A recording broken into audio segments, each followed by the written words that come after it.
Because the fact of the matter is, the vast majority of the American people believe we should have a balanced approach. Now, if you do not have any revenues, as the most recent Republican plan that's been put forward both in the House and the Senate proposed, if you have no revenues at all, what that means is more of a burden on seniors, more drastic cuts to education, more drastic cuts to research, a bigger burden on services that are going to middle-class families all across the country. And it essentially asks nothing of corporate jet owners, it asks nothing of oil and gas companies, it asks nothing from folks like me who've done extremely well and can afford to do a little bit more. In other words, if you don't have revenues, the entire thing ends up being tilted on the backs of the poor and middle-class families. And the majority of Americans don't agree on that approach. So here's what we're going to do.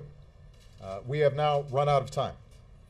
I told Speaker Boehner, I've told Democratic leader Nancy Pelosi, I've told Harry Reid, and have told Mitch McConnell I want them here at 11 o'clock tomorrow. We have run out of time, and they are going to have to explain to me how it is that we are going to avoid default. And they can come up with any plans that they want and bring them up here, and we will work on them. The only bottom line that I have is that we have to extend this debt ceiling through the next election into 2013. And the reason for it is we've now seen how difficult it is to get any kind of deal done. The economy has already weakened, and the notion that 5 or 6 or 8 months from now we'll be in a better position to try to solve this problem makes no sense.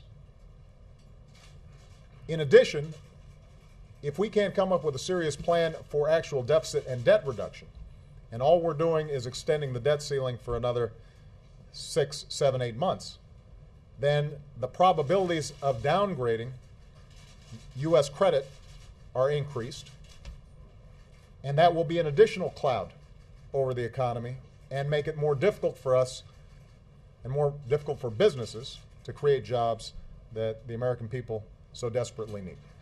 So they will come down here at 11 o'clock tomorrow.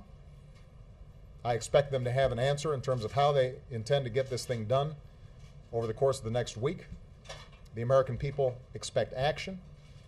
I continue to believe that a package that is balanced and actually has serious debt and deficit reduction is the right way to go.